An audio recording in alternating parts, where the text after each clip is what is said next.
What would you do if a group of armed men cornered you at a gas station in the middle of nowhere?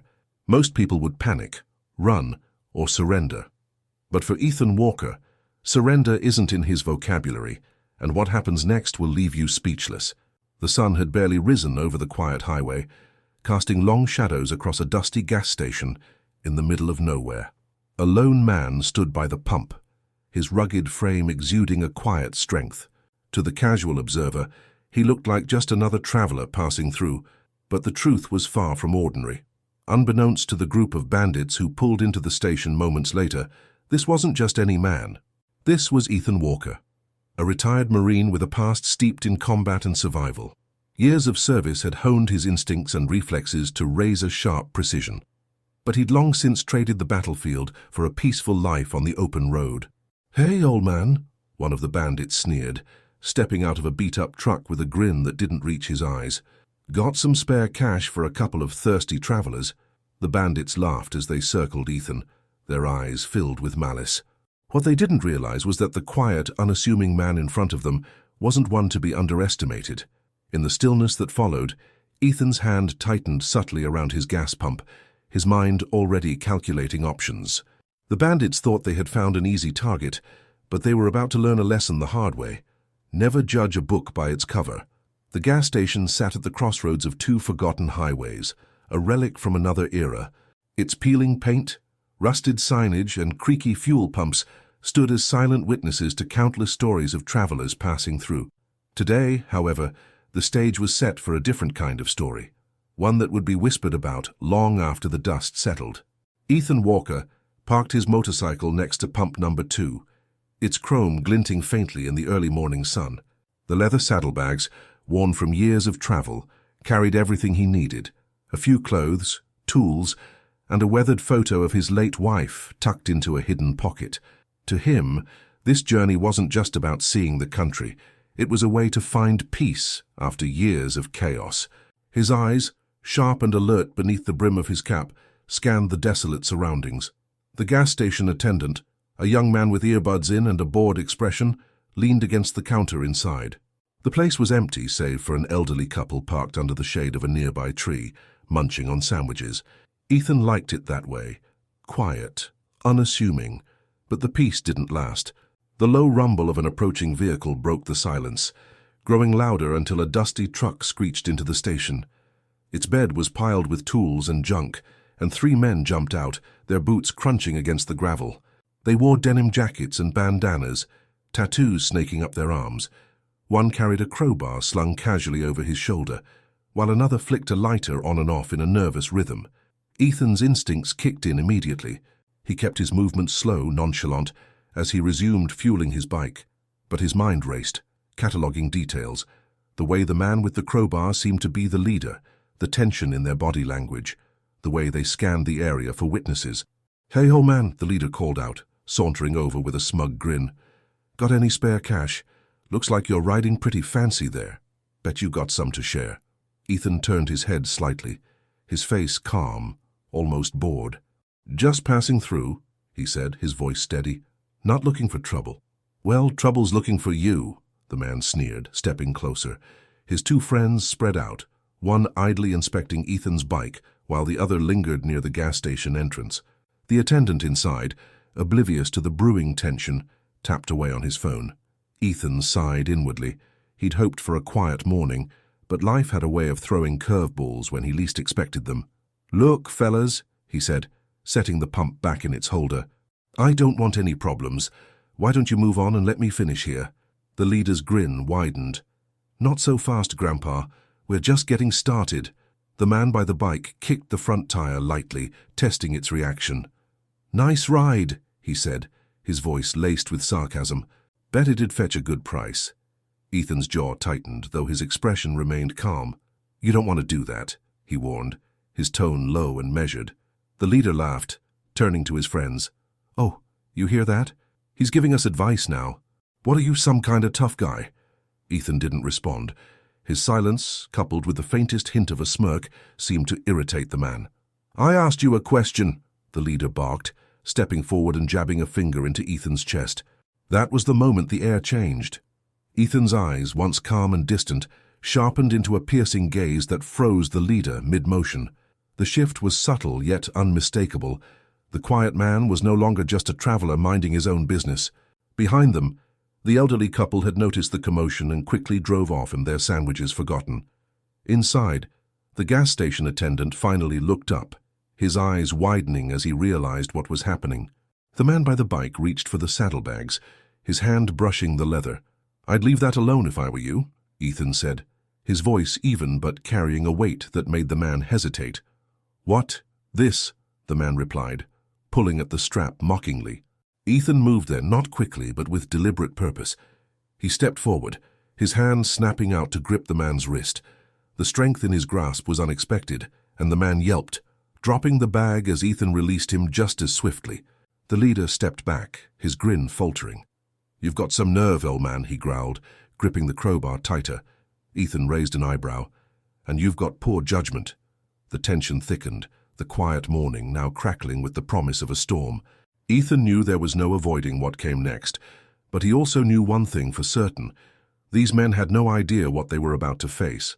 The leader, still gripping the crowbar, glared at Ethan with a mix of anger and disbelief. "You think you're some kind of tough guy, huh?" he spat, taking a threatening step forward. His companions exchanged uneasy glances, sensing the shift in dynamics. Ethan, calm and unmoving, simply returned the gaze, his expression unreadable. The air seemed heavier now, the faint hum of the gas pumps drowned out by the escalating tension. Ethan slowly reached into his back pocket and pulled out a handkerchief, wiping his hands as if the situation bored him. The deliberate, unhurried motion made the leader's bravado waver for a brief moment. "Listen," Ethan said finally, his voice low but firm. "This can go one of two ways. You can walk away, get in your truck, and drive off. Or," he let the word hang in the air, his piercing gaze locking on the leader's, "you can find out just how bad of a day you've chosen to have." The leader barked a laugh, but it lacked conviction. "Big words for an old man," he sneered, trying to regain control of the situation. "How you don't scare me." Behind him, one of his men, the one with the lighter, shifted uncomfortably. "Maybe we should go, Red," he muttered, glancing at Ethan. "This guy ain't normal." Red, if that was the leader's name, whirled on his companion, his face twisted in fury. "Shut it, Mick. We're not leaving with our tails between our legs because of some washed-up biker." Mick didn't respond, but his silence spoke volumes. The third man, still lingering near the gas station door, looked equally uncertain. His fingers twitched nervously at his sides, his bravado eroded by Ethan's unflinching demeanor. Ethan decided to press the advantage. "You're smart to listen to your friend," he said, his tone carrying the weight of experience. "He's got better instincts than you do." Red snapped his head back toward Ethan, his grip tightening on the crowbar. "I've had enough of your mouth," he snarled, taking another step forward. "Let's see if you're as tough as you think you are." Before he could act, Ethan raised a hand, stopping him in his tracks. The motion wasn't threatening. It was authoritative, commanding attention. "I've seen men like you before," Ethan said, his voice steady. "Bullies who think strength comes from the size of their weapon or the fear they can inspire. But real strength—" He paused, his gaze sweeping over the three men. "Real strength doesn't need to be announced." Red hesitated, his knuckles white as he gripped the crowbar. For a moment it seemed like he might back down, but then he sneered, gesturing toward Ethan's bike. "Yeah? Well, let's see how strong you are when that fancy ride of yours is in pieces." Ethan's jaw tightened. He stepped forward, closing the distance between them. The move was so sudden and deliberate that Red flinched, caught off guard. Ethan's voice dropped to a cold, quiet tone that sent chills through the men. "Touch that bike," he said, "and I promise you'll regret it." The threat wasn't loud. It wasn't even overt. But the weight behind it, the sheer confidence in Ethan's words, was enough to freeze Red in place. For a moment, the only sound was the distant chirping of crickets and the soft breeze rustling through the nearby trees. The gas station attendant, now fully aware of the brewing confrontation, ducked behind the counter and reached for his phone.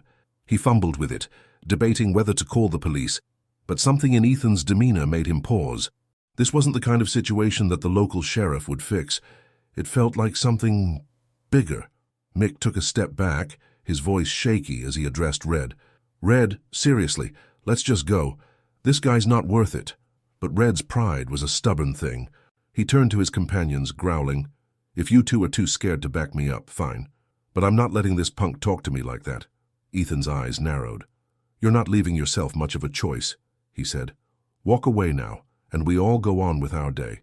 "Push it, and you'll learn why some men shouldn't be messed with." Red lunged. The move was clumsy, fueled more by anger than strategy. Ethan sidestepped with ease, his hand shooting out to grab Red's wrist. In one fluid motion, he twisted the crowbar free and tossed it aside. The heavy metal clanging against the pavement, Red staggered back, clutching his wrist in pain and glaring at Ethan with a mixture of rage and fear. "You'll pay for that," he growled, but the bravado was gone, replaced by a flicker of uncertainty. Ethan didn't respond. He simply stood there, his posture relaxed, but his eyes sharp, watching the men carefully. It was clear now that he wasn't just some random traveler. There was something in the way he moved, the way he carried himself, that hinted at years of training and discipline. The other two men looked at each other, then at Red. Mick finally shook his head. "This ain't worth it," he muttered, stepping back toward the truck. Red opened his mouth to protest, but the words died in his throat. Ethan took a step forward, his presence alone enough to make Red stumble back. "You've got one last chance," Ethan said. "Take it." As Mick and the other man hesitated near the truck, a sudden change in the atmosphere rippled through the gas station. The faint rumble of an approaching vehicle grew louder, echoing off the empty road like a storm brewing on the horizon. Ethan's eyes flicked toward the sound, his senses instantly heightened. Something told him this wasn't over. A black pickup truck, older but well-maintained, rolled into the gas station at a deliberate pace. Its headlights cast sharp beams across the pavement, slicing through the dim light of the station's overhead lamps. The truck came to a stop a few yards from the pumps, its engine growling like a restless beast. Ethan observed as two more men climbed out of the truck. They moved with a purpose, their boots crunching against the gravel. Both were taller and more solidly built than Red's crew, their faces hardened by years of confrontation. One of them, a bald man with a jagged scar running from his temple to his chin, scanned the scene with cold, calculating eyes. Red's expression shifted from anger to relief. "About time you showed up," he said, rubbing his wrist as he gestured toward Ethan. "This guy's been giving us trouble." The scarred man ignored Red's complaint, his sharp gaze locking onto Ethan. He walked closer, his footsteps slow and deliberate, as if measuring his opponent. "So you're the one causing problems for my boys?" he asked, his voice deep and gravelly. Ethan didn't flinch. His stance remained relaxed, but his mind was already working through the situation. He could see it now. This man wasn't just another thug. He was the one in charge, the one pulling the strings. "I'd say it's the other way around," Ethan replied evenly, his tone calm but unyielding. "Your boys thought they could throw their weight around. I just reminded them that actions have consequences." The scarred man smirked, but there was no humor in it. He nodded toward the crowbar lying on the ground. "Red, you really let him take that from you?" he asked, his tone laced with disdain. "What kind of message does that send?" Red bristled, his pride wounded. "He caught me off guard," he muttered, avoiding the scarred man's gaze. The man turned his attention back to Ethan, his smirk fading into a hard line. "I don't know who you think you are," he said, "but this isn't your fight. You're just passing through, right? Do yourself a favor and keep it that way." Ethan's jaw tightened, but he kept his composure. "I don't walk away from bullies," he said, his voice steady, "especially when they threaten people who can't defend themselves." The scarred man tilted his head, studying Ethan as if trying to decipher a puzzle. "You're either brave or stupid," he said finally, "but I'll give you credit. You've got guts. Most people wouldn't stand up to us." "I'm not most people," Ethan replied, his green eyes sharp and unwavering. For a moment, the two men stared each other down, the tension crackling like static electricity. The scarred man's hand drifted to his belt, where a large hunting knife hung in a leather sheath. He didn't draw it, but the gesture was enough to send a clear message. Ethan didn't blink. His body language remained calm, but his muscles were coiled, ready to spring into action if necessary. He noticed Mick and the other man inching closer to the truck, their earlier bravado now replaced with apprehension. The scarred man finally broke the silence. "You've got fight in you," he said, almost admiringly. "But let me make one thing clear, this is my territory. You don't just stroll in and make a fool out of my crew without consequences. Maybe it's time someone did, Ethan shot back, his voice like steel. You've had your way with this place long enough. The scarred man's smirk returned, but this time it was darker, more menacing. You've got no idea who you're messing with, do you? He asked. I've seen your type before, thinking you can ride in on your bike and play hero. But you're outnumbered, outgunned, and out of your league. Ethan's lips curved into a faint smile, one that didn't reach his eyes. Numbers don't win fights, he said. Skill does. And I've got more of that than you'll ever know. The scarred man narrowed his eyes, clearly not used to being challenged. We'll see about that, he growled. He turned to his men, barking orders. Mick, Tank, get in the truck. We'll handle this the way we always do. Red hesitated, glancing between Ethan and his boss. What about him? He asked, nodding toward Ethan. The scarred man glanced back at Ethan, his expression cold. Leave him for now, he said. He'll learn the hard way not to mess with us. As the truck roared to life and the men piled in, Ethan remained rooted in place, his gaze fixed on the retreating vehicle. He knew this wasn't over. The scarred man's parting words weren't just a warning, they were a promise. The attendant peeked out from behind the counter, his face pale. You think they'll come back? He asked nervously. Ethan turned, his expression unreadable. Count on it, he said. And when they do, I'll be ready. The black pickup truck disappeared into the night, its rumbling engine fading into the distance. Ethan stood still for a moment, letting the cool desert air settle around him. The gas station returned to its eerie quiet, broken only by the faint hum of fluorescent lights and the soft chirping of crickets. Inside the gas station, the young attendant, visibly shaken, stepped cautiously from behind the counter. His wide eyes darted toward Ethan, reflecting both fear and a glimmer of hope. You think they'll really come back? He asked, his voice trembling. Ethan finally turned to face him, his expression calm but firm. People like that don't back down easily. They're used to controlling everything through fear. When someone stands up to them, it rattles them, and that makes them unpredictable. The attendant nodded slowly, his hands fidgeting nervously. I've never seen anyone do what you did. Most people just... He trailed off, his voice cracking under the weight of his emotions. Ethan's gaze softened slightly. Most people don't have the training I do, he said. But standing up to bullies isn't about skill. It's about knowing what's right and refusing to back down. The young man swallowed hard, clearly struggling to process everything that had happened. Should I call the cops? He asked. Ethan shook his head. They'd be gone by the time anyone got here. And even if they weren't, those guys know how to slip through the cracks. The law doesn't scare them. So what do we do? The attendant asked, his voice rising with panic. They'll come back and they'll be angry. Ethan leaned against the counter, his demeanor steady and composed. First, you're going to lock up and head home. Make sure your family's safe. Second, you're going to trust me to handle this. You. The attendant looked at him skeptically, though there was a faint spark of admiration in his eyes. What can you do against all of them? Ethan's lips curled into a faint smile, one that didn't quite reach his eyes. Enough, he said simply. Before the attendant could respond, the sound of tires crunching on gravel broke the stillness. Both men tensed, their eyes snapping toward the station's entrance. Relief washed over the attendant's face as he recognized an older man stepping out of a battered sedan. Dad, the attendant said, rushing to the door. The older man, whose name tag identified him as Sam, entered with a cautious glance toward Ethan. He was tall and lean, with hands calloused from years of hard labor. What's going on here, Michael? He asked, his tone laced with concern. Michael gestured toward Ethan. This guy, he stopped some bikers from causing trouble. But they'll be back, Dad. I just know it. Sam turned to Ethan, his eyes narrowing. You don't look like someone who's here for a peaceful road trip, he said, his voice steady but wary. Ethan met his gaze without flinching. Just passing through, he replied. But when I see people like those bikers throwing their weight around, I can't ignore it. Sam studied him for a moment longer, then nodded. Well, I appreciate what you did for my boy. Those thugs have been pushing folks around for months now, making threats, taking money. Most of us just keep our heads down and hope they move on. Ethan's expression hardened. They don't just move on. People like that keep taking until someone makes them stop.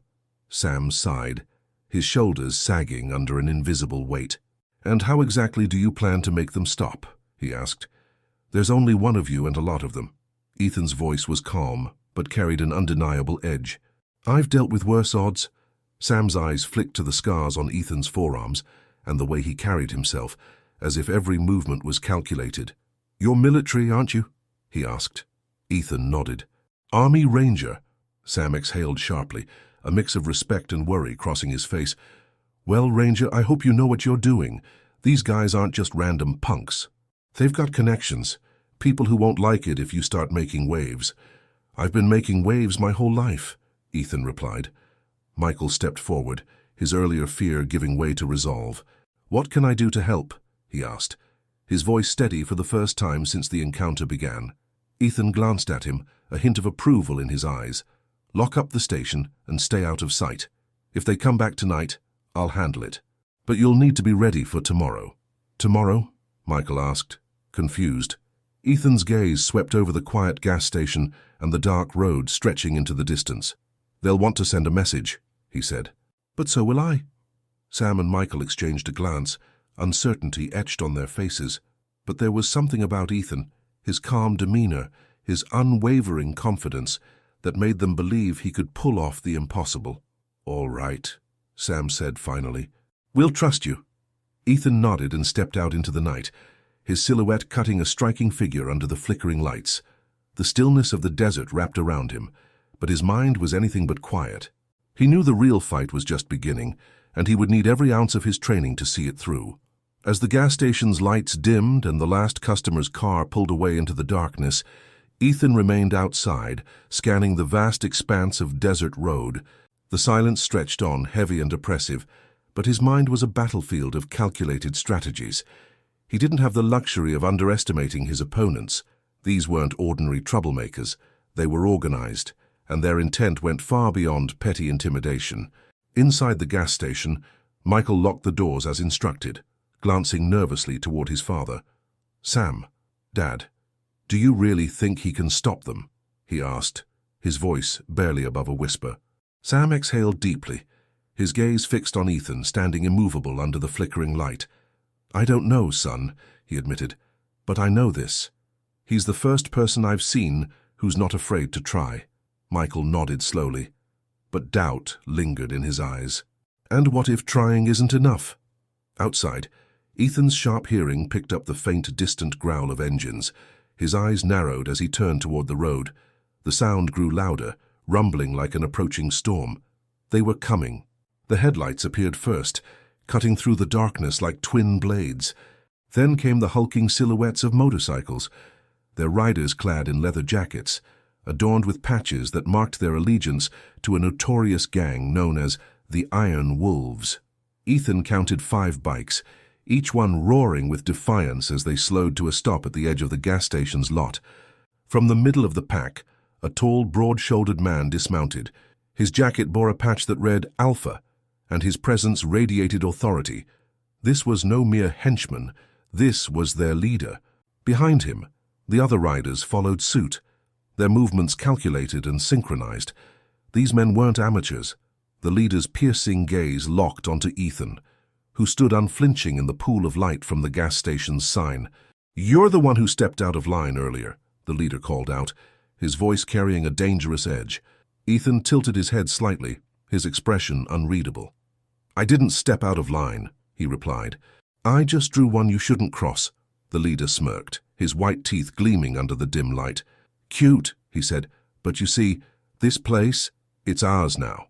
That means everyone here pays their dues, including you." Ethan's voice remained calm, but his words carried weight. "I don't pay bullies." The gang's second in command, a wiry man with a snake tattoo winding around his neck, stepped forward, his hand resting on the handle of a large knife sheathed at his side. "You've got a lot of nerve for a dead man walking," he sneered. Ethan's eyes flicked toward him, his body language still relaxed but ready to spring into action at a moment's notice. "You sure you want to find out how much nerve I've got?" he said, his voice low and steady. The leader raised a hand, signaling his men to hold back. "Not yet," he said, his tone laced with authority.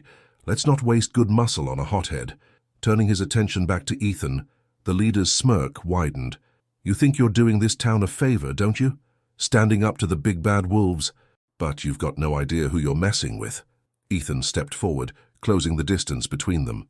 You're right, he said. I don't know you, and you don't know me. But let me make one thing clear.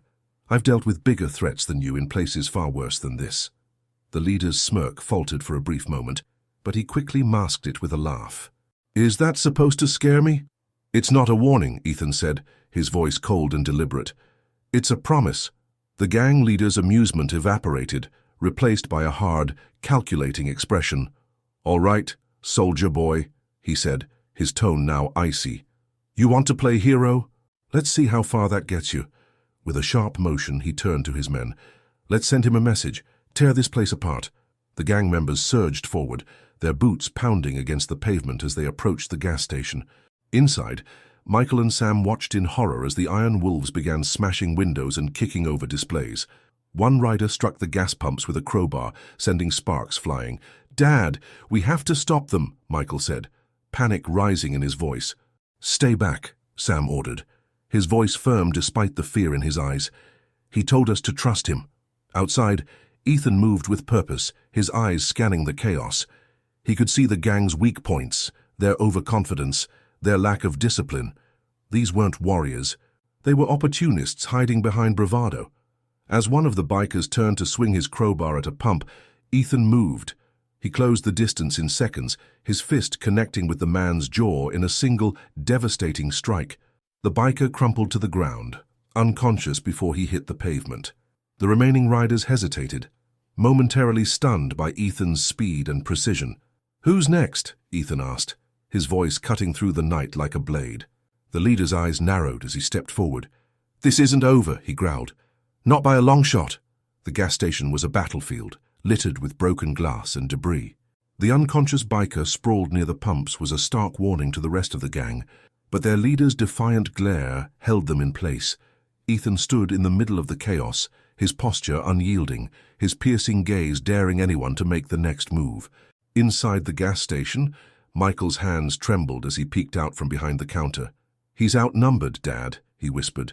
They're going to tear him apart. Sam placed a reassuring hand on his son's shoulder, his voice steady. We have to trust him, Michael. He knows what he's doing. But what if he doesn't? Michael shot back, his voice cracking. What if he's just another man trying to be a hero and ends up dead because of it? Sam's expression softened, and for a moment, he looked far older than his years. Sometimes, son, it takes one man willing to stand up to remind the rest of us what courage looks like. Right now, he's that man. Outside, the tension thickened. The gang members exchanged uneasy glances, their bravado faltering under the weight of Ethan's calm resolve. The leader, however, wasn't ready to back down. His ego demanded a response, anything to reassert his dominance. You've made your point, soldier boy, he sneered, stepping closer, but you're alone out here. No backup, no cavalry. Just you against us. Ethan's lips curled into a faint smile, one that didn't quite reach his eyes. You'd be surprised what one man can do when he has nothing to lose. The leader scoffed, but the subtle shift in his stance betrayed his growing uncertainty. He wasn't used to opponents who didn't flinch, who didn't play by the rules of fear and intimidation. You think you're tough because you took one of us down. This is our town now. You're just a relic, a washed-up-has-been-playing soldier. Ethan's expression hardened, his voice dropping to a deadly calm. I've seen men like you before. You think you can take what you want because no one's willing to stop you. But let me tell you something. Your reign ends tonight. The leader's hand twitched toward his belt, where a knife gleamed in its sheath. Big words for a dead man. Ethan's stance shifted imperceptibly, his body coiled like a spring ready to explode. You want to try your luck, I won't stop you. But know this, when I'm done, you won't be walking out of here. From the shadows near the pumps, a younger gang member named Ray hesitated. He was new to the Iron Wolves, still trying to prove himself, but the events unfolding before him made him question everything. The man standing against them wasn't just fearless, he was something else entirely, a force they hadn't reckoned with. Ray's mind raced. Was this what he wanted? To be part of a gang that preyed on the weak, destroying lives for a quick buck? He glanced at the leader, then back at Ethan, whose unwavering resolve stirred something deep within him. Boss, Ray muttered, stepping forward hesitantly. Maybe we should cut our losses. The leader snapped his head toward him, eyes blazing. You questioning me, kid? Ray shrank back, his voice faltering. No, he's not like the others. Maybe we're biting off more than we can chew. The leader advanced on him, his tone low and menacing. You don't get to think, Ray. You're here to follow orders. Got it? Ethan's voice cut through the exchange like a knife. He's right, you know. You're out of your depth. The leader turned back to Ethan, his rage boiling over. You shut your mouth or I'll shut it for you. Ethan took a slow step forward, his gaze never wavering. Do it then. Or are you afraid to find out what happens when you try? The standoff was electric, every second stretching into an eternity. Inside the gas station, Sam and Michael watched in stunned silence, their breaths held as the scene unfolded. Michael whispered, Why isn't he backing down? Because he can't, Sam replied softly. And neither can we. A loud crash interrupted the moment as another biker, emboldened by the tension, smashed a display case near the station's entrance. Come on, boss, he shouted. Let's show him who's in charge. The leader raised a hand, silencing the group. His eyes locked onto Ethan, and for a moment, the world seemed to shrink around them. All right, he growled, drawing his knife. Let's settle this. Ethan's voice was calm, but laced with iron. I was hoping you'd say that. The air seemed to still as the gang leader and Ethan squared off, the space between them charged with raw intensity. The other bikers formed a loose circle, their rowdy energy now muted as they waited to see who would make the first move. Some were grinning in anticipation, but others exchanged uneasy glances, sensing that the situation was spiraling out of control. Inside the gas station, Sam instinctively moved toward the door. Michael grabbed his arm, panic flashing in his eyes. Dad, no. You can't. He'll get himself killed. Sam turned back to his son, his face lined with determination. He's putting his life on the line for all of us, Michael. The least we can do is show him he's not alone. Back outside, the leader slowly circled Ethan, his knife catching the glint of the gas station lights. You've got guts, I'll give you that, he sneered. But guts won't save you. Ethan stood his ground, calm and immovable. Neither will bravado. You want to prove something, let's get this over with. The leader lunged suddenly, his knife slashing through the air in a vicious arc. Ethan sidestepped effortlessly, his years of training allowing him to predict the move before it even happened. As the leader stumbled forward, Ethan delivered a sharp elbow to his ribs, sending him reeling. The crowd of bikers erupted in shouts and curses, some edging closer as though ready to jump in. Ethan's voice cut through the chaos like a whip. Stay back. This is between me and him. The authority in his tone froze them in their tracks, the weight of his presence more commanding than any weapon. Even the leader, coughing and clutching his side, hesitated before straightening up, his face twisted in anger. You think you're tough, the leader spat, blood staining the corner of his mouth. Let's see how tough you are against all of us. Ethan's eyes narrowed, his voice steady. That's your plan. Hide behind your gang because you can't handle me on your own. The word struck a nerve, and the leader's face flushed with fury. You're dead, old man. He charged again, this time feinting to the left before aiming a sharp thrust at Ethan's midsection, but Ethan was ready. He grabbed the leader's wrist, twisting it with brutal efficiency until the knife clattered to the ground. A split second later, Ethan swept his legs out from under him, sending him crashing to the pavement. The leader groaned, lying sprawled on the ground as Ethan stepped over him, his shadow looming. This is your last chance, Ethan said quietly, his voice carrying the weight of a final warning. Call off your men and walk away. Don't make me do what I don't want to. But before the leader could respond, a sudden roar of engines broke the tension. Headlights appeared in the distance, growing brighter as several vehicles approached. For a moment, no one moved. Uncertainty rippling through the gang as the newcomers came into view. A convoy of trucks and cars pulled into the lot, their occupants spilling out with grim determination. Sam was at the forefront, shotgun in hand, flanked by a group of locals who had answered his call, farmers, mechanics, and small business owners, ordinary people who had endured enough. They carried bats, wrenches, and tools, their faces hardened with resolve. The bikers turned toward the new arrivals, their earlier bravado visibly shaken. The odds had just shifted dramatically, and they knew it.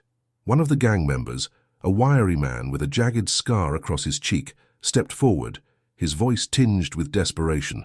"Boss, we should go. This ain't worth it." The leader struggled to his feet, glaring at his man. "Shut up, we're not backing down." Ethan's voice cut through the noise, calm but unyielding. "Look around. This isn't just about me anymore. These people are done being afraid of you." The leader glanced at the gathering crowd, his confidence faltering. It wasn't just the numbers, it was the look in their eyes. They weren't backing down, not this time. He clenched his fists, his pride warring with the growing realization that he was outmatched. Sam stepped forward, his voice carrying across the lot. "This is your last chance. Pack up and leave, or we'll make sure you regret staying." For a long moment, the leader said nothing, his breathing ragged. Finally, he spat on the ground, his voice low and venomous. "You've got guts, old man, but this ain't over." He turned to his men, barking orders. "Let's go." The bikers hesitated, exchanging uncertain glances, but as the locals closed ranks, their decision was made for them. One by one, they mounted their bikes, their engines growling as they prepared to leave. As the convoy of bikers roared away into the night, a collective sigh of relief rippled through the crowd. The tension that had gripped the gas station began to dissipate, replaced by a sense of quiet triumph. Ethan stood silently, watching the tail lights fade into the distance.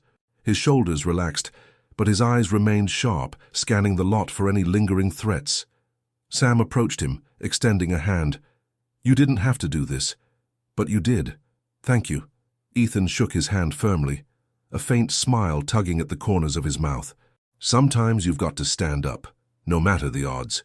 The quiet aftermath of the confrontation settled over the gas station like a heavy mist. Though the bikers had gone, their presence lingered in the tense shoulders of the locals and the nervous murmurs that passed among them. Sam stood beside Ethan, their shared silence a testament to the gravity of what had just occurred. Inside the gas station, Michael leaned against the counter, his hands trembling slightly as he tried to process what had happened. He had never seen his father like this, calm, resolute, and unflinching in the face of danger. It was as if the years of quiet struggle on the farm had forged an iron resolve within Sam that Michael had never truly understood until now. "Dad," Michael began, his voice breaking slightly, "how did you know they'd back down?"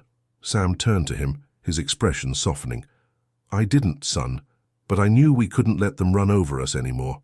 Sometimes you don't get guarantees, you just have to act." Michael nodded slowly, his respect for his father deepening. "I didn't think anyone would show up when you called." Sam smiled faintly, his gaze shifting to the group of locals who still lingered outside. "People will surprise you, Michael. When they see someone willing to stand up, they find the courage to stand with them." Meanwhile, Ethan leaned against the side of the building, his eyes scanning the horizon as if expecting the bikers to return. Sam joined him, holding out a bottle of water. "You good?" Ethan took the bottle with a nod. "I'm fine. Been in worse situations." Sam chuckled lightly. "I don't doubt that. But tonight, you gave this town something we haven't had in a long time, hope." Ethan glanced at him, his expression unreadable. "Hope doesn't mean much if they come back." Sam's face hardened. "Then we'll be ready. We've got more fight in us than they think."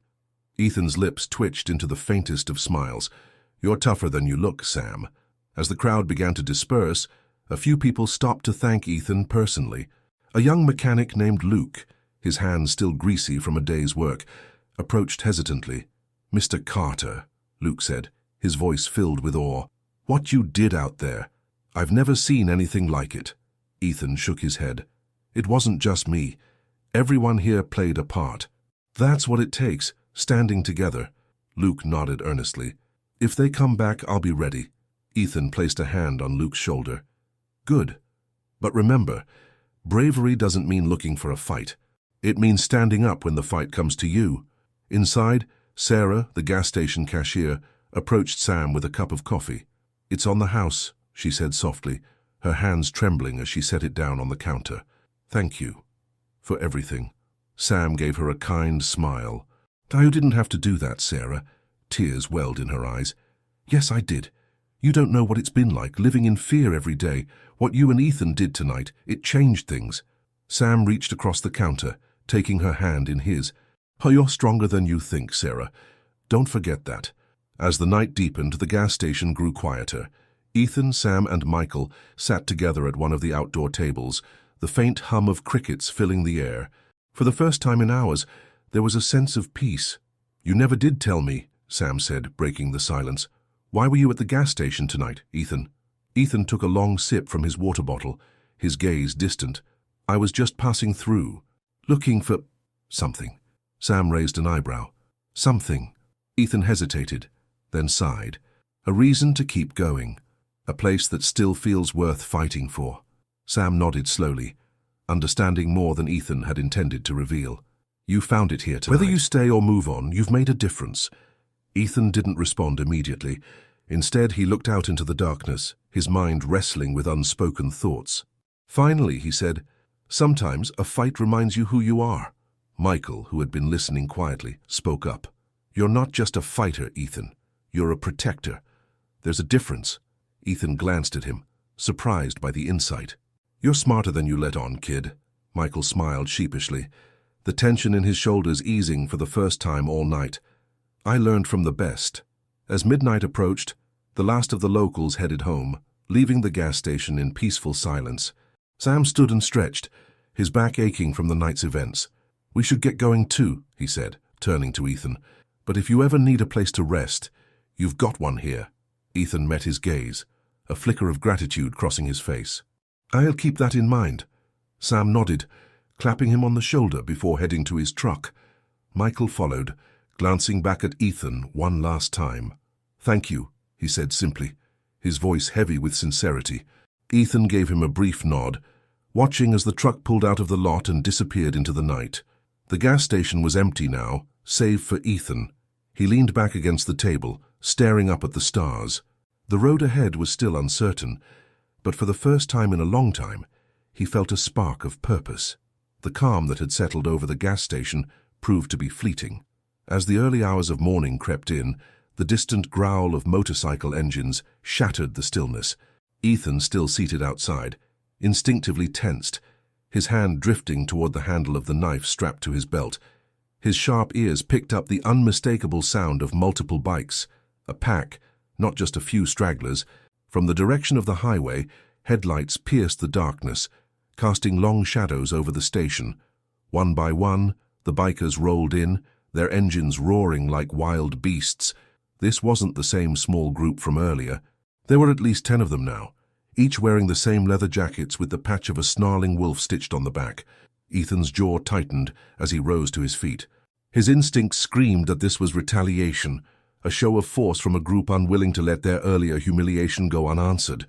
The leader of the pack dismounted first, his boots hitting the pavement with a deliberate thud.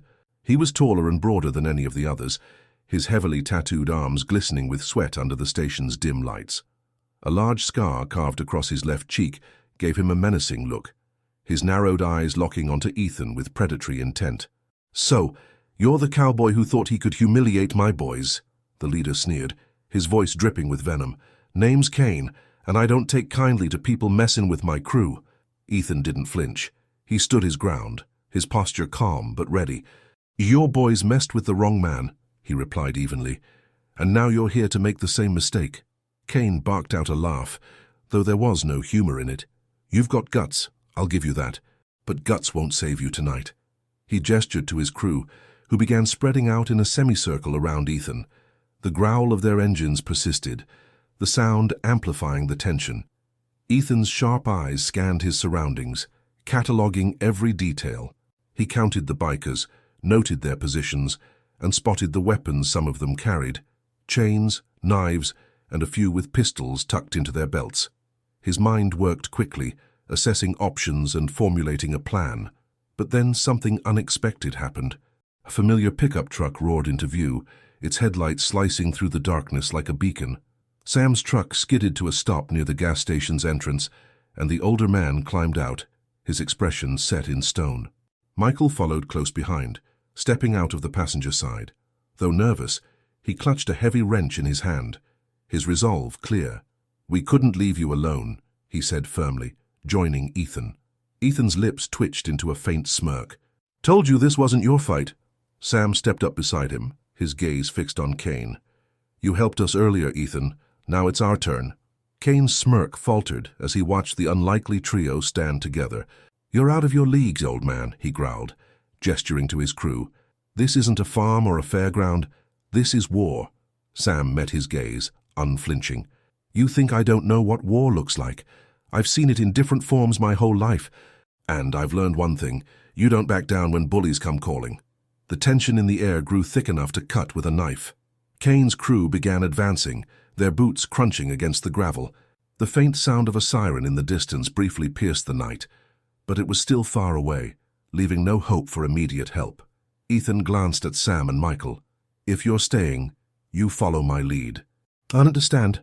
Sam nodded without hesitation, and even Michael, despite his evident fear, squared his shoulders in agreement. Kane's voice broke through the silence. "Last chance to walk away, cowboy." Ethan stepped forward, his gaze locked on Kane's. "Not a chance." With that, the standoff erupted into chaos. The first biker charged at Ethan, swinging a chain wildly. Ethan sidestepped with practiced ease, grabbing the chain mid-swing and yanking it hard enough to throw the man off balance. A swift punch to the jaw sent the biker sprawling to the ground. Meanwhile, Sam swung a wooden plank he'd grabbed from the back of his truck, catching another biker in the ribs. The man staggered back, cursing, but Sam didn't relent, driving him away from Michael. Michael, clutching his wrench, found himself face to face with a younger biker. Fear flickered in his eyes, but he remembered Ethan's earlier words. Bravery doesn't mean looking for a fight. When the biker lunged, Michael ducked and swung the wrench upward, hitting the man's arm and forcing him to drop his knife. Ethan moved with precision and purpose, taking down one opponent after another. His movements were fluid, his strikes calculated. Years of training and experience shone through as he outmaneuvered his enemies, turning their own strength against them.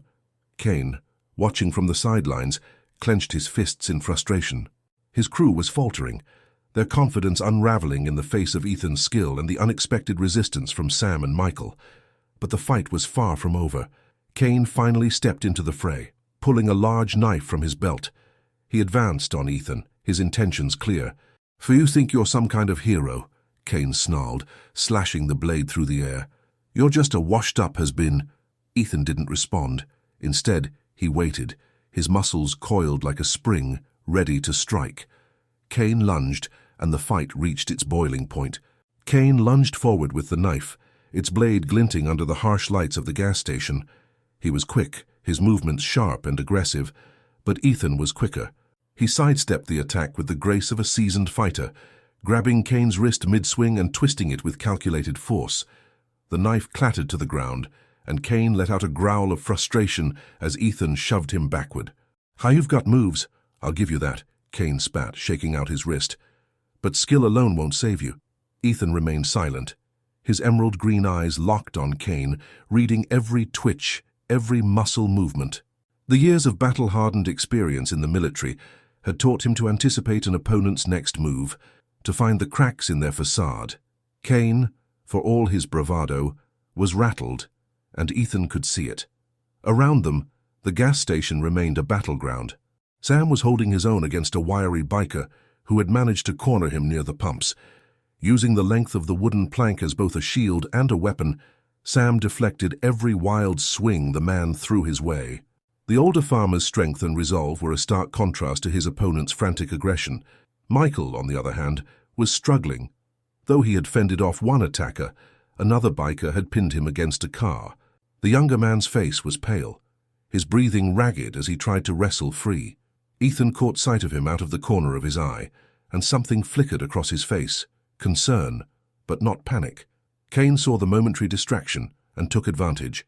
He surged forward, landing a heavy blow to Ethan's midsection.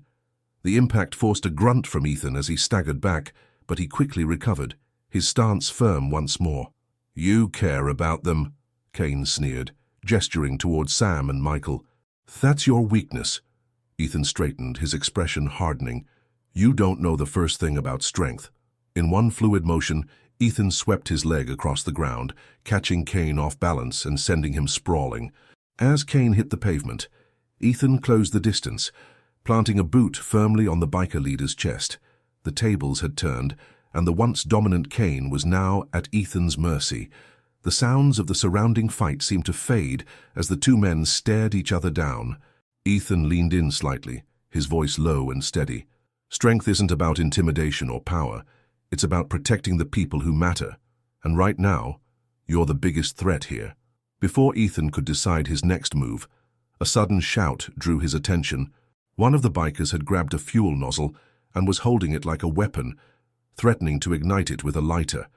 The man's wild eyes darted between Ethan, Kane, and the gas pumps. "Back off!" the biker yelled, his hand trembling. "Or I blow this whole place sky high!" The tension in the air thickened as everyone froze. Sam stopped mid-swing, his opponent taking the opportunity to back away. Michael, still struggling against the biker pinning him, looked toward the commotion with wide eyes. Ethan's mind raced. The man with the lighter was desperate, unpredictable, a dangerous combination. If he made the wrong move, the entire gas station could go up in flames. Yet he couldn't let the threat stand. Kane, sensing an opportunity, let out a harsh laugh from his position on the ground. "What now, cowboy? You gonna risk everyone's lives for your hero act?" Ethan ignored him, his focus solely on the man with the lighter. "Put it down," he said evenly, his tone commanding but calm. "You don't want to do this." The biker's hand wavered, his grip on the nozzle tightening. "You don't know what I want," he snapped. "You don't know what it's like to have nothing, to be nothing." Ethan took a cautious step forward, his hands raised in a non-threatening gesture. "You think blowing this place up will change that? It won't. You'll just take more away, from yourself, from everyone here. I've seen men do things they can't take back. Don't be one of them." The biker hesitated, his resolve faltering under Ethan's steady gaze. For a moment, it seemed like he might lower the lighter, but then Kane barked out an order. "Don't listen to him. Show him we mean business." The command snapped the biker out of his hesitation, and he flicked the lighter on. The small flame danced precariously close to the fuel nozzle. Ethan reacted instantly. In one swift motion, he grabbed a rock from the ground and hurled it with pinpoint accuracy. The rock struck the man's hand, knocking the lighter to the pavement. A collective gasp rippled through the group as the flame extinguished harmlessly. Ethan wasted no time. He closed the distance in seconds, disarming the biker and pinning him to the ground. The fuel nozzle clattered away, out of reach. The remaining bikers, already shaken by Ethan's dominance and the failed threat, began retreating one by one. Sam and Michael stepped forward, their presence reinforcing Ethan's silent warning. Enough was enough. Kane, still trapped under Ethan's boot, glared up at him. "This isn't over," he spat, though his bravado was hollow now. "It is for you," Ethan replied, his voice cold. He stepped back, allowing Kane to scramble to his feet. "Tell your crew to leave. Don't come back." Ain hesitated, his pride warring with self-preservation. But as he looked around, at his injured crew, at the determination in Ethan's eyes, he realized he had no choice. With a growl of frustration, he signaled for his men to retreat. As the bikers mounted their motorcycles and roared away into the night, Ethan turned to Sam and Michael. "You both okay?" Sam nodded, though his hands were trembling slightly. Michael managed a shaky smile. "I think I'll stick to quieter nights from now on." Ethan allowed himself a brief smirk before glancing toward the horizon. The climax was near, but the fight wasn't truly over. Something told him Kane wouldn't give up so easily. The sound of the motorcycles had barely faded into the distance when the faint rumble of engines returned. Ethan's sharp instincts kicked in as he turned his gaze toward the road. The flickering headlights of more bikes appeared on the horizon, heading straight for the gas station. This wasn't over. Not yet. Sam and Michael exchanged uneasy glances, the fleeting relief they had felt moments ago replaced by growing tension. Ethan's jaw tightened, his mind already working through strategies. Kane and his crew had regrouped, and they were coming back for one final confrontation. "Sam, get inside," Ethan ordered, his voice calm but firm. "Lock the doors and keep low. Michael, help him. Stay out of sight." "What about you?" Michael asked, his voice tinged with worry. Ethan's eyes didn't waver from the approaching lights. "I'll handle it." Michael hesitated, but saw the resolve in Ethan's expression. He gave a quick nod and helped Sam toward the gas station's entrance. The older man muttered under his breath about not wanting to leave Ethan alone, but he didn't argue further. As the new group of bikers pulled into the lot, Ethan positioned himself at the center, standing tall and unmoving. His presence was commanding, his silhouette illuminated by the overhead lights. This wasn't just about strength, it was about control, about sending a message before the fight even began. The bikers dismounted, their numbers doubling the original group. Kane emerged from the pack, his face twisted in anger and humiliation. He carried a chain in one hand, its heavy link scraping against the pavement as he approached. "You think you can humiliate me and walk away?" Kane snarled, his voice echoing in the still night. "How you don't know who you're dealing with?" Ethan stepped forward, his boots crunching against the gravel. "You're right," he said, his tone steady. "I don't know you, but I know your type. You think fear is power. You think numbers make you strong. Let me show you what real strength looks like." Kane's sneer faltered for a split second, before he raised the chain, swinging it in a threatening arc. "You're outnumbered, veteran. Let's see how tough you really are." The fight erupted like a storm. Kane's men surged forward, but Ethan was ready. He moved with precision, his military training evident in every calculated step and strike. The first biker to reach him was met with a sharp jab to the solar plexus, followed by a swift elbow to the temple. The man crumpled to the ground, out cold. Another attacker came at Ethan with a crowbar, swinging wildly. Ethan ducked under the blow, grabbed the man's wrist, and twisted it sharply, forcing him to drop the weapon. A well-placed kick sent the biker sprawling. Inside the gas station, Sam and Michael watched through the windows, their faces pale with concern. "We can't just leave him out there," Michael said, his voice urgent. Sam placed a firm hand on Michael's shoulder. "He told us to stay put, and for good reason. That man's been through more battles than we can imagine. He knows what he's doing." Michael clenched his fists, frustration warring with respect. He knew Sam was right, but that didn't make it any easier to watch. Outside, the fight intensified. Kane's men were relentless, but so was Ethan. He used their numbers against them, maneuvering to keep them clustered and off balance. Every punch, every kick was precise, designed to incapacitate without wasting energy. Kane hung back, his chain swinging menacingly as he waited for an opening. When he finally lunged, it was with all the fury of a cornered predator. The chain whistled through the air, aimed directly at Ethan's head. Ethan ducked, the chain grazing his shoulder. He seized the opportunity to close the distance, grabbing the chain and yanking it hard. Kane stumbled forward, caught off guard, and Ethan delivered a powerful uppercut that sent him reeling. The remaining bikers hesitated, their confidence waning as they saw their leader struggle. Ethan turned to face them, his chest heaving but his stance unyielding. "This is your last chance," he said, his voice carrying across the lot. "Take your bikes and go. Don't come back." For a moment, no one moved. Then, one by one, the bikers began retreating. They mounted their motorcycles, their faces a mix of anger and shame. The roar of engines filled the air as they sped off into the night, leaving Kane behind. Kane staggered to his feet, his lip bleeding and his chain forgotten on the ground. He glared at Ethan, his pride in tatters. "You think this is over?" he spat. Ethan cut him off. "It is over. You lost. And if you try anything like this again, you'll lose even more." Kane's shoulders slumped, the fight finally draining out of him. He turned and walked away, disappearing into the shadows without another word.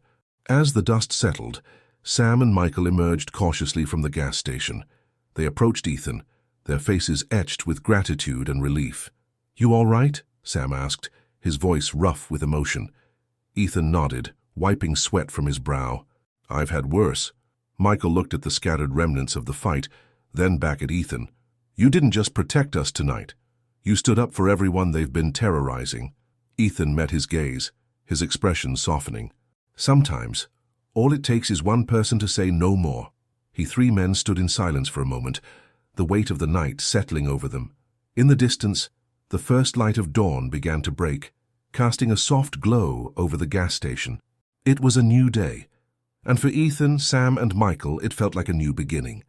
The first rays of dawn spread across the quiet gas station, bathing the aftermath of the confrontation in a golden glow. The lot was scattered with broken chains, discarded weapons, and the faint tire marks left by the retreating bikers. Ethan stood still, his sharp eyes scanning the horizon to ensure no threats lingered. Sam and Michael moved closer, their steps hesitant but filled with a sense of awe. It was the first time either of them had truly seen the depth of Ethan's resolve and the weight of his experience. "Ethan," Sam began, his voice rough with gratitude, "I don't even know where to start. What you did tonight," he trailed off, shaking his head as if words could never be enough. "You saved our lives." Ethan turned to Sam, his expression softened by the dawning light. "I didn't just do it for you. I did it because bullies like them think they can walk over anyone. Sometimes someone has to show them they're wrong." Michael nodded, his admiration for Ethan plain on his face. "I didn't think we'd make it out of this. But you turned the tables on them, showed them what real strength looks like." Sam gestured toward the gas station, where the windows still bore the smudges of the frantic moments earlier in the night. "This place has been my livelihood for decades," he said. "I built it with my own 2 hands after my wife passed. It's not just a gas station, it's my home. And now, thanks to you, it still stands." Ethan gave a small, understanding nod. "Sometimes the places we fight to protect are more than just walls and roofs. They're memories, legacies. That's why we can't let people like Kane take them away." As the 3 men spoke, the early risers of the town began to trickle in. Farmers in pickup trucks and commuters heading out for the day's work stopped at the gas station, their faces showing curiosity at the sight of the aftermath. Word of what had happened spread quickly, carried by the locals who had seen the commotion earlier in the night. By mid-morning, a small crowd had gathered. Some shook hands with Ethan, expressing their gratitude for standing up to the bikers.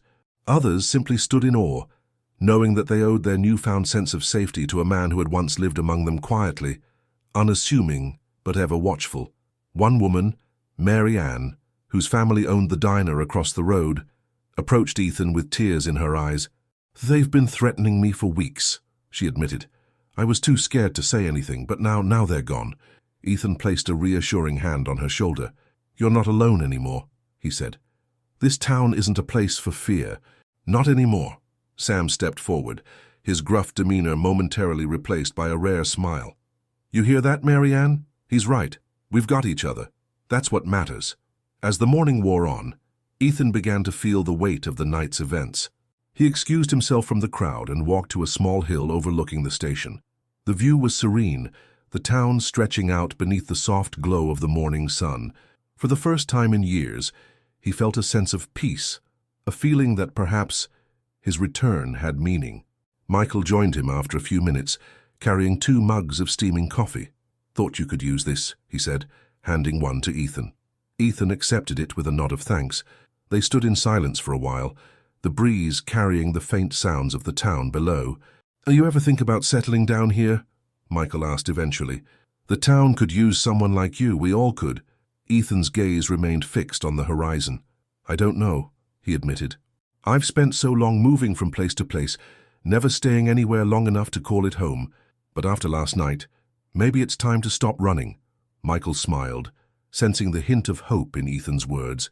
"Well, if you ever decide to stay, I'd be proud to call you a neighbor. And I'm sure Sam feels the same."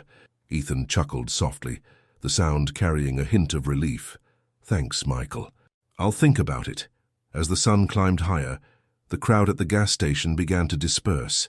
Life returned to normal, or as close to normal as it could get after such a night.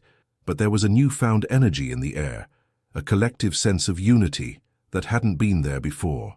Sam approached Ethan one last time before he left. "This town owes you a debt we can't repay," he said, his voice thick with emotion. "But if there's ever anything you need, you just let us know." Ethan clasped Sam's hand firmly. "I didn't do this for repayment. I did it because it was the right thing to do. Take care of yourself, Sam, and take care of this place." As Ethan walked to his truck, he paused to take one last look at the gas station. The neon sign flickered in the daylight, a small but persistent reminder that this place, and the people who lived here, had endured. He climbed into his truck and started the engine, the rumble of the vehicle echoing in the stillness of the morning. Driving away, Ethan knew that his journey wasn't over. But for the first time in years, he felt like he had made a difference. And maybe, just maybe, he had found a place worth returning to.